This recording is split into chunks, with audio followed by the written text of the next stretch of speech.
and today we will discuss about the learning theories related to healthcare practices. So our first theory is behaviorist learning theory. So from our PPT, it's focusing mainly on what directly observable behaviorists view learning as a product of the stimulus conditions and response that follows, sometimes termed the SR stimuli response model of learning. Whether dealing with animals or people, the learning process is relatively simple. So from the so let me sum up. Okay, from our PPT, its definition is very long. So that means, or in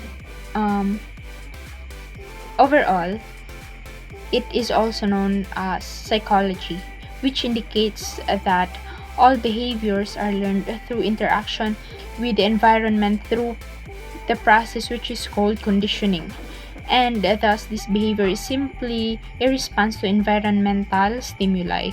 So one of the best example of this is in a school wherein the teacher conditioned to his or her students na for those students will get a high score, will receive a treat or a reward, and for those who aren't, so they will not receive a reward or a treat from their teacher. So kumbaga nakadepende sa their stimuli ang the response.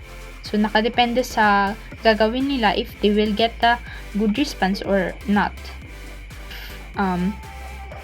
Getting behavior to transfer from the initial learning situation to other settings is largely matter of practice, strengthening habits and similarity in the stimuli and responses between the learning situations. So yun nga sinasabi ko na kumbaga nakadepende yung yung response niya from its stimuli.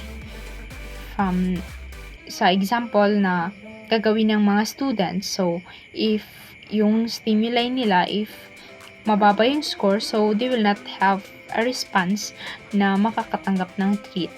So the next theory is the respondent conditioning, also termed as the classical or Pavlovian conditioning. So emphasize the importance of stimulus, conditions, and associations formed in the learning process. So in general, in this part theory, this is in a simple terms, it has a two stimuli that are linked together or to produce a new learned response in person or animal. So one of the best example for this is which is considered for us a unconditioned stimulus. Example of this is the offensive odors. So isipin natin yung offensive odors that would stand as a unconditioned stimulus. So ang response niyan is the queasy feeling. So again, for that is offensive odors, that is our unconditioned stimulus, and our unconditioned response would be a queasy feeling. So the next example is the hospital plus offensive odors. Ang hospital, that would be considered as a neutral stimulus plus offensive odors na unconditioned stimulus, that would result a response of a queasy feeling. The systematic desensitization is a technique based on respondent conditioning that is used by the psychologist to reduce fear and anxiety in their clients. The assumption is that the fear of a particular stimulus or situation is learned, so it can therefore be unlearned or extinguished. So this systematic desensitization, its the best purpose is not to worsen the situation or the complication of a patient that might lead to, for those example of these patients are those drug addict who have a phobia, tension headaches, patients who are undergoing a bone marrow transplant. So example sa mga drug addicts, so they will undergo in this systematic desensitization na that might lead to or experience a hallucination. So, para dili na siya mahitabo or to avoid, no? So, kumbaga, they will undergo this systematic desensitization. The first one is na siya mga steps na ginagawa, no? Para ma-undergo ni siya. So, the first is they are instructed to relax and breathe, and they are going to identify the anxieties or the stressors, no, of a patient. Next is they will have their coping mechanism. Again, next, they will be taught or they will have a skills kung paano yun gawin, yung mga coping mechanisms para magawa sa patient. And the fourth is learn to cope and overcome, for them to survive and sustain sa their kumbaga nafe-feel nila they are experiencing, no, sa isang patient. So that would be the mga importance of those theories na also ginagamit for that treatment, but that will help the patient, no, ease or alleviate from their complications. Now I'm going to discuss the stimulus generalization. So it is the tendency of initial learning experiences to be easily applied to other similar stimuli.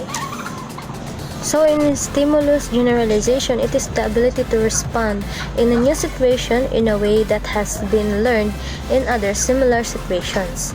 So for example, listening to friends and family members discuss a hospital visit, it becomes clear that a particularly favorable or unpleasant personal interaction may affect patients' perceptions of their hospital stays, as well as their following thoughts about having to be hospitalized again. So, with these individuals, learn differentiate between similar stimuli as they get more and more experiences, and discrimination learning happens. Next is the spontaneous recovery. It is another useful concept to know and needs to be given careful consideration in relapse prevention programs. A response may appear to be extinguished, it may recover and reappear at any time, even years later, especially when stimulus conditions are similar to those in initial learning experience. So, spontaneous recovery is a learning and memory process.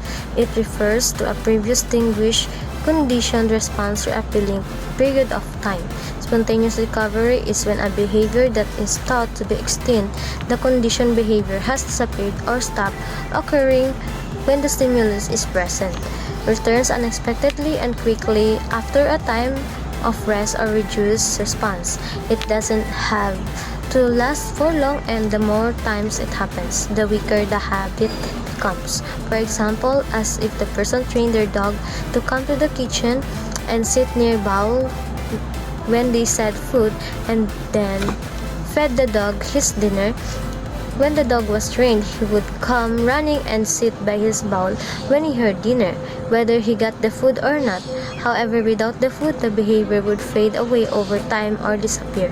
If the owner called dinner after a few days, the dog would return to his or her original behavior of walking to the kitchen and sitting by their bowl. Next is the operant conditioning. It is developed largely in B.F. Skinner 1974-1989, focuses on the behavior of the organism and the reinforcement of the course that occurs after a response. A reinforcer is a stimulus or event applied after a response that strengthens the probability that the response will be performed again.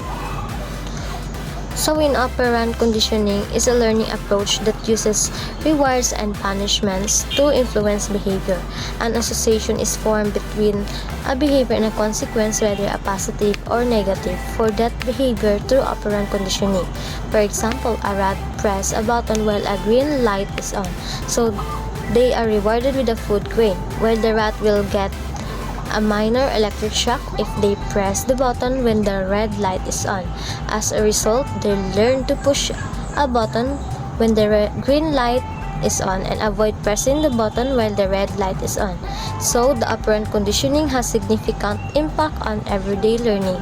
Then, the reinforcement and punishment happen regularly in natural settings.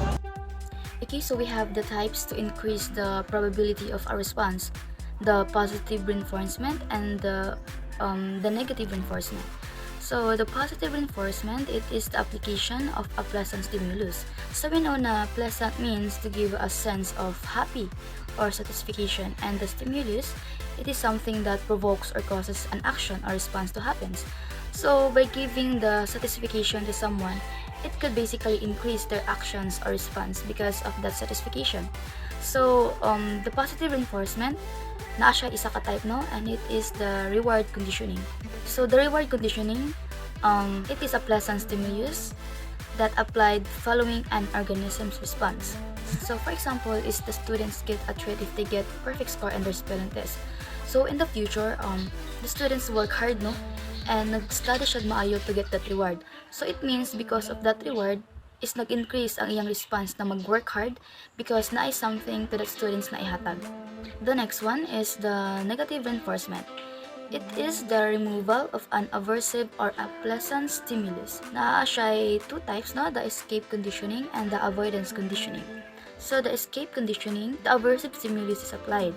The organisms makes a response that causes the unpleasant stimulus to cease. So, the escape conditioning means that there are stimulus that is presented, then you escape it.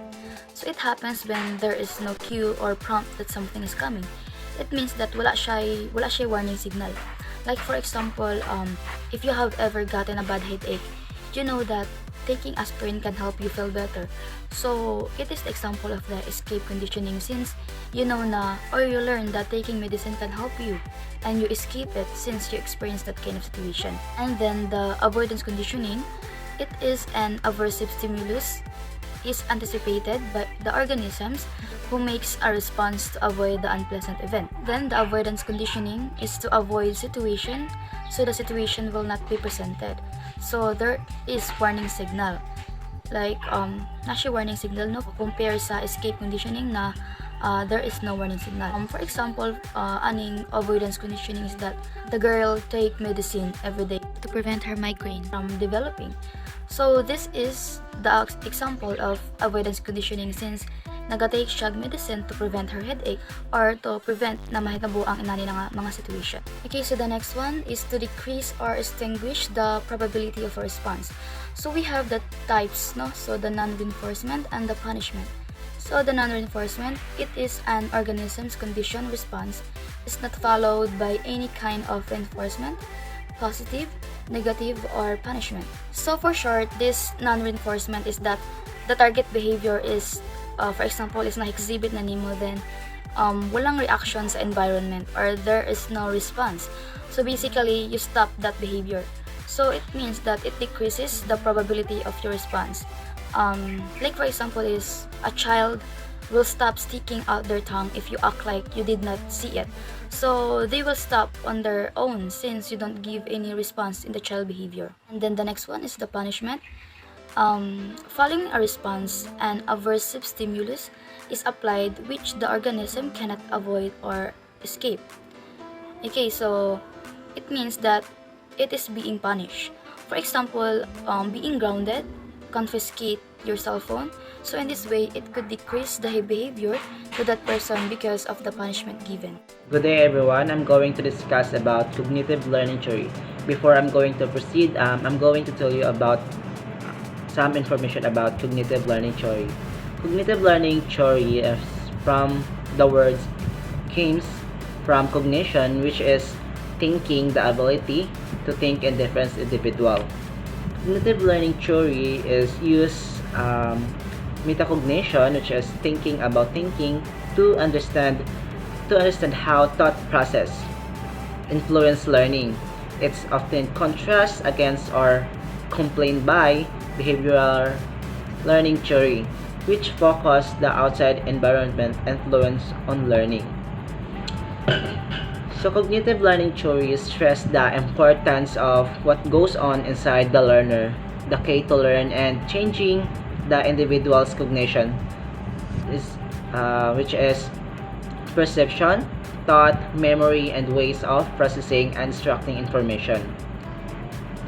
Cognitive learning theories focus of the importance what happened inside a learner the key to learn and change according to this viewpoint as the individual's cognition. Cognitive theory is frequently utilized in education, counseling, and is thought to include variety of subtheories. Cognitive theories, unlike behaviors, maintain that rewards is not necessary for learning.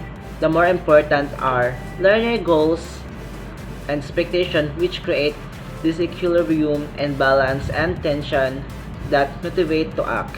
So according to cognitive theories, reward is not required for learning.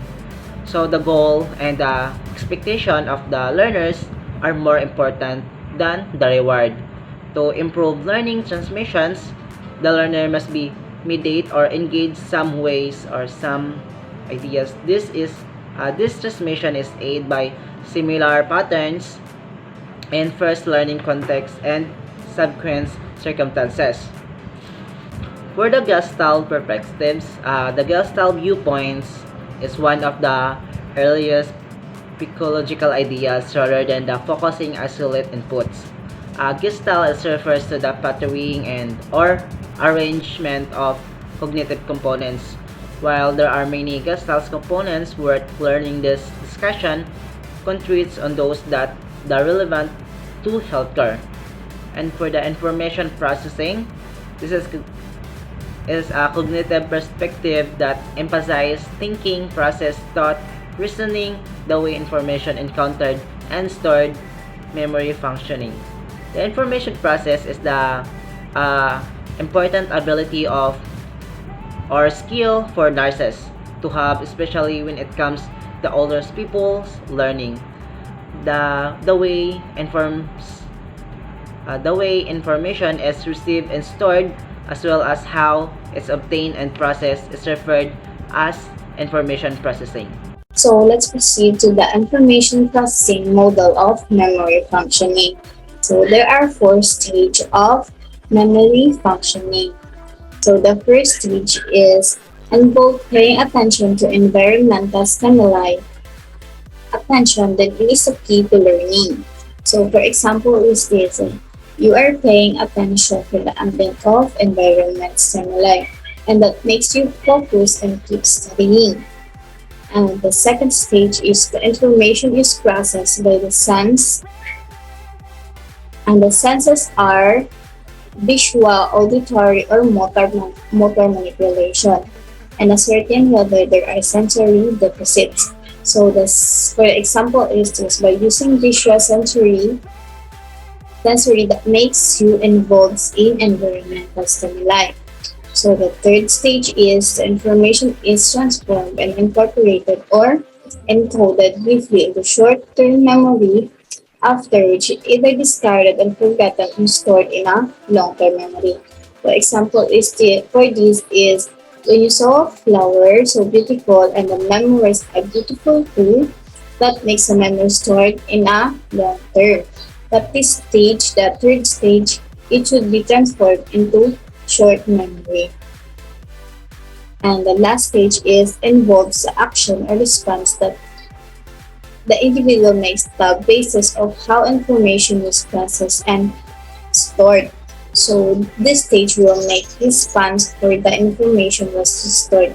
Just like for the flower, the response was still beautiful even if its memory will be in short term. So there are non-corresponding cognitive processes that activate effective learning. So the first one is gain the learner's attention or reception. Inform the learners of the objective and expectation, and this is expectancy. And the third is stimulate the learners recall the prior learning or retrieval. The fourth one is present information or selective perception. For example, is this yung flower that is your selective perception. Provide a guidance to facilitate the learning, understanding, or semantic encoding. And the sixth is how the learners demonstrate the information or skill, and this is called responding. And the seven is give feedback to the learner or reinforcement. And the eighth is the learner performance. So it's called retrieval or assess the learner's performance. The last one is work to enhance retention and transfer to application and varied practice, or it called generalization. And that non-corresponding cognitive process help you to activate the effective learning. Now we're going to talk about the four sequential stages of cognitive development. The first one being sensory motor stage. This stage where from birth to toddlerhood happens. So this is about infants trying or experimenting on things. They don't know or understand what they're doing, but they do or focus on what they see, what they are doing, and try to interact with their environment. It's more of a trial and error stage. They put things on in their mouth, throw things, shake things, or learn more about their surroundings.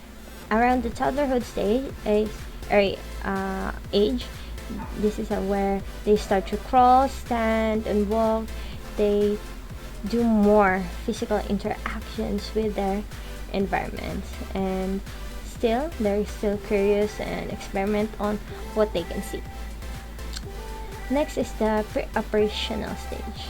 This is toddlerhood to age 7.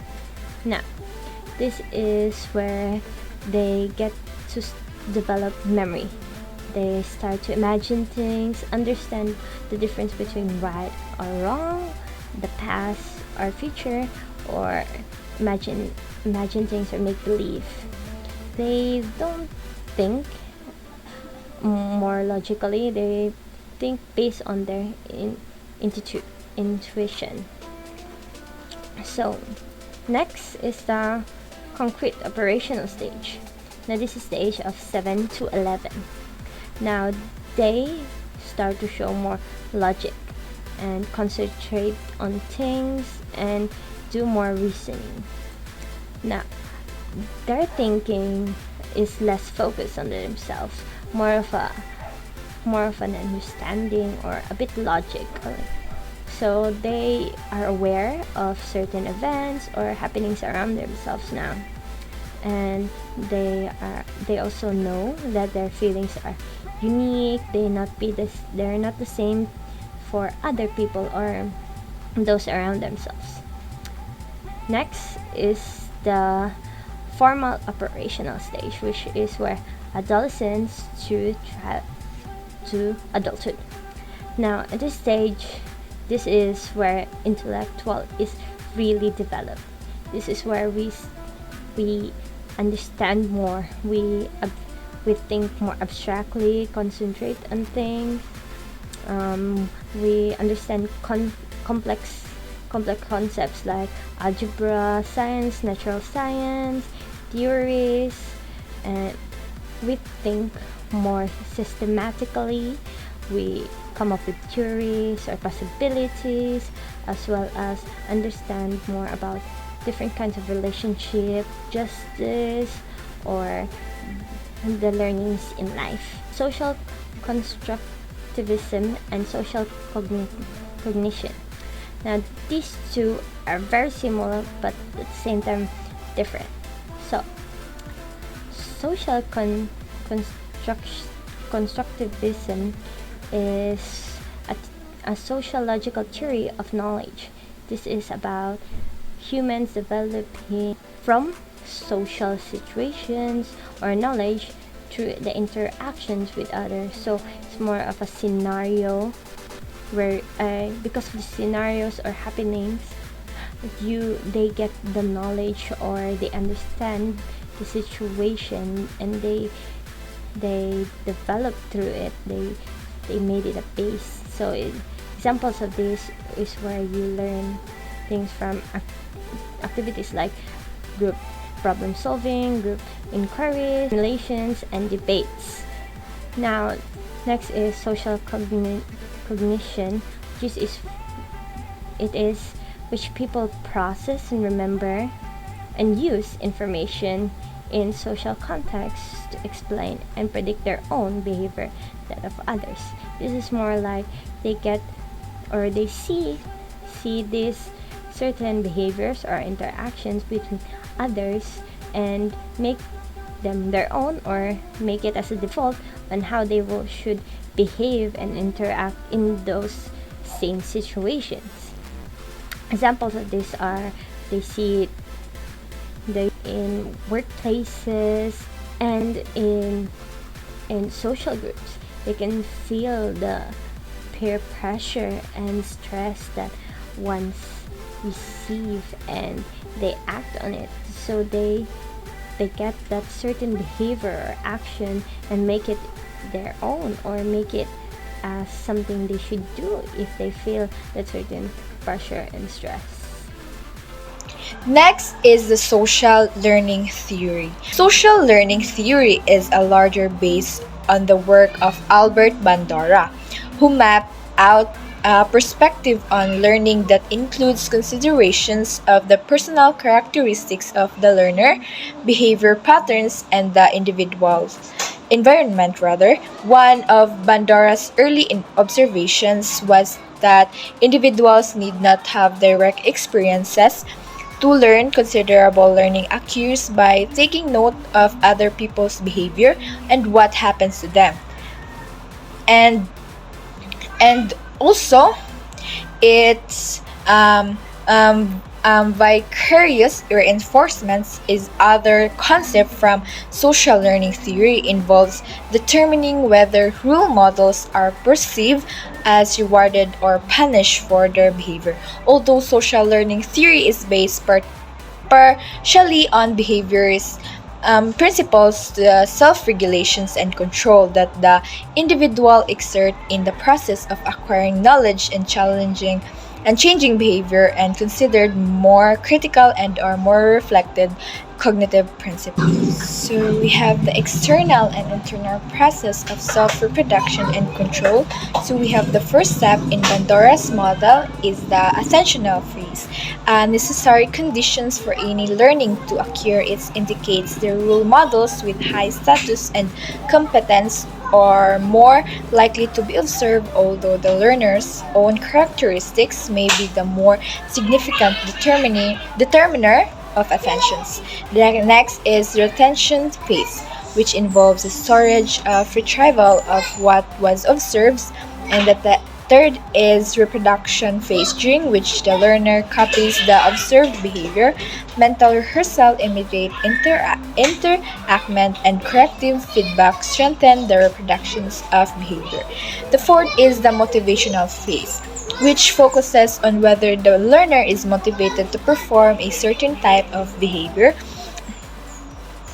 Reinforcement or punishment for a role model's behavior, the learning situations, and the appropriateness of subsequent situations where the behavior is to be displayed, all combine to affect a learner performance. Well suited to conducting health education and staff development training, this organized approach to learning requires paying attention to the social environment, the behavior to be performed, and the individual learning. In social learning theory, there are 4 steps, large internal process that directs social learning according to Albert Bandura, an American-Canadian psychologist. So the first one step is the attentional phase, which the learner's own characteristics that may be more significant determiner of attention. So learners' characteristics such as the needs, self-esteem, and competence. So in this space, an observer's or the learner's attention levels may vary from one person to another based on the characteristics of the model and environment.